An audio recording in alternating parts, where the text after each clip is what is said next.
Imagine you wake up, check your banking app, and see a balance of $0. You haven't spent anything, and no one has stolen the money in a traditional sense. Someone simply changed a single digit in a database. That is a failure of data integrity. In cybersecurity, we talk a lot about confidentiality, keeping secrets secret. But today, we're diving into the second and arguably more critical pillar of the CIA Triad: integrity. It's the assurance that your information is accurate, complete, and remains exactly as it was intended throughout its entire life. Let's break down why this is the silent backbone of the digital world. Data integrity isn't just about stopping hackers. It's about preventing corruption from any source. We categorize it into two main types. First, there's physical integrity. This is about protecting the wholeness of data against physical disasters. Think about a server room catching fire, a hard drive crashing, or even a power surge. If the physical disk is damaged, the data is no longer integral. Second, we have logical integrity. This is where things get interesting for security pros. It ensures data remains sensible within a database. For example, entity integrity ensures you don't have two people with the exact same social security number. Domain integrity ensures that if a form asks for a month, you can't type in blue. It must be a number between 1 and 12. It's all about maintaining the logic of the information. So what threatens this integrity? It falls into two buckets: the accidental and the malicious. On the accidental side, human error is the biggest culprit.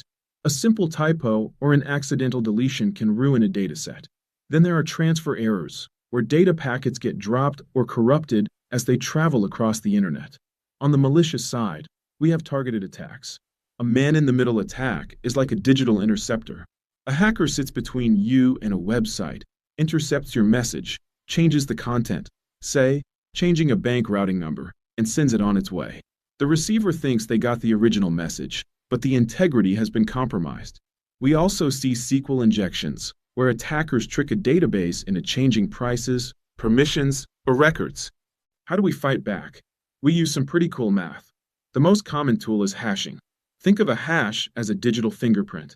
If I send you a file, I also send you its hash, a unique string of characters. If even one tiny comma is changed in that file, the hash will look completely different. It's an instant red flag. We also use digital signatures to verify who sent the data, and access controls, like role-based access, to ensure that only the right people have right permissions. After all, the best way to keep data from being changed is to make sure only trusted people can touch it. Why does this matter?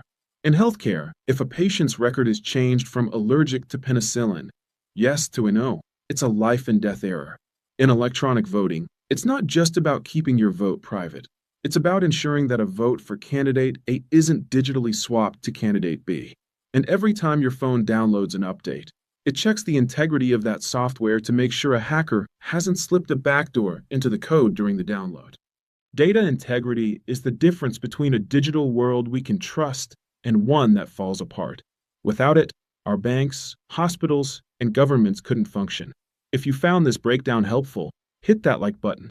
And for our next deep dive, would you like to see how blockchain technology is being used to create unhackable data integrity? Let me know in the comments.